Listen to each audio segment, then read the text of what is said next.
Tribun News Today.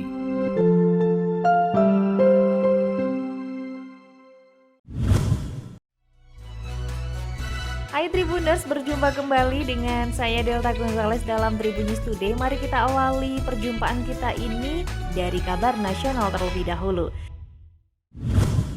Ketua DPP Partai Keadilan Sejahtera atau PKS Mardhani Alisera meminta Presiden Jokowi segera menyatakan penolakannya pada wacana penundaan pemilu 2024. Sebab isu wacana pemilu ditunda terus bergulir di tengah masyarakat. Di satu sisi, Jokowi sendiri juga belum kembali bersuara terkait wacana itu.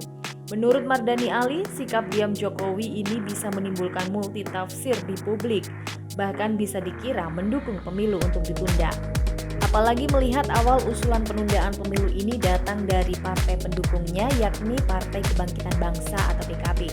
Seperti diketahui Tribuners, alasan PKB mengemukakan pemilu ditunda yakni dianggap mengganggu pemulihan pasca pandemi COVID-19. Wacana itu, kata Mardhani, bertolak belakang dengan situasi penyelenggaraan pilkada di tahun 2020 lalu yang tetap berjalan meski kasus COVID sedang naik. Ditambah, kini kondisi COVID di Indonesia juga sudah mulai membaik. Sebelumnya wacana serupa soal perpanjangan masa jabatan presiden pernah bergulir di tahun 2021 kemarin.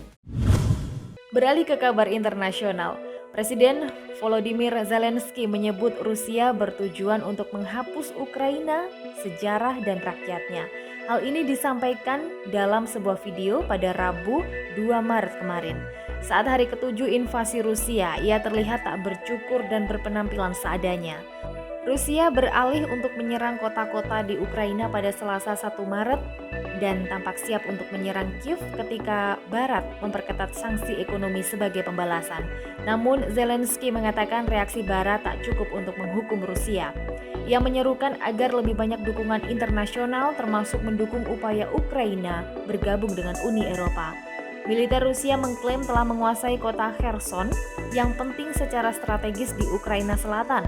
Saat Angkatan Bersenjata Ukraina mengatakan pasukan Rusia telah mendarat di Kharkiv dan memicu bentrokan.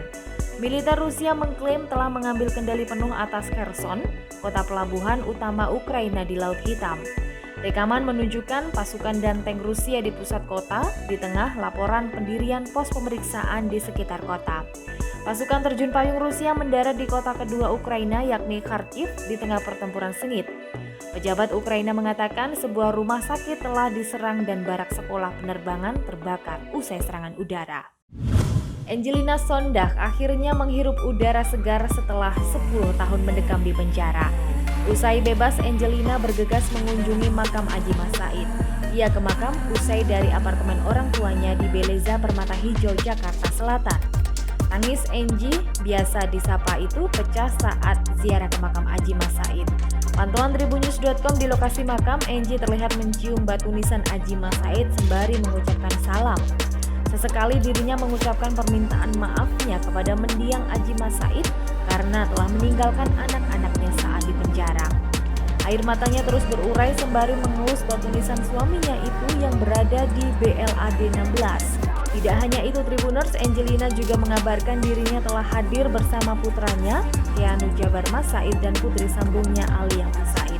Selesai berdoa, Angelina Sondag memanggil penjaga dan perawat makam Adjie Said. Ia meminta agar penjaga makam rutin untuk membersihkan makam Adjie Said. Untuk kabar olahraga, Marc Marquez menjalani musim ke-10-nya bersama Honda sejak tampil pertama di kejuaraan dunia MotoGP tahun 2013 silam. The Baby Alien itu langsung tampil menonjol pada seri pertama MotoGP 2013 yang berlangsung di Qatar, di mana dia berhasil finish ketiga. Kegemilangan dan konsistennya membuahkan gelar di akhir musim. Sejauh ini Marc Marquez bersama Honda telah mencapai 62 pole, 99 podium, 59 kemenangan dan 6 kejuaraan dunia. The Baby Alien merupakan pembalap Honda dengan kemenangan terbanyak di kelas utama, kemenangan Honda terbanyak di semua kategori, serta pemegang rekor untuk posisi terdepan di kelas utama MotoGP. Hanya Dani Pedrosa yang menghabiskan waktu lebih lama dengan Honda, yakni selama 13 tahun untuk menjadi seorang ikonik. Akhir pekan ini, Marc Marquez dan tim akan bersaing dalam MotoGP 2022 di Qatar. Seri pertama akan berlangsung di sirkuit Losail yang dimulai dengan sesi latihan bebas pada Jumat 4 Maret. Kemudian dilanjutkan kualifikasi dan race premier pada Minggu 6 Maret 2022. Jadwal MotoGP Qatar 2022 akan dimulai pada tanggal 4, 5, dan 6 Maret mulai pukul 4 sore hingga 10 malam waktu Indonesia Barat. Demikian informasi yang bisa saya sampaikan. Saya Delta Gonzales, Tribuners. Sampai jumpa. Tribun News Today.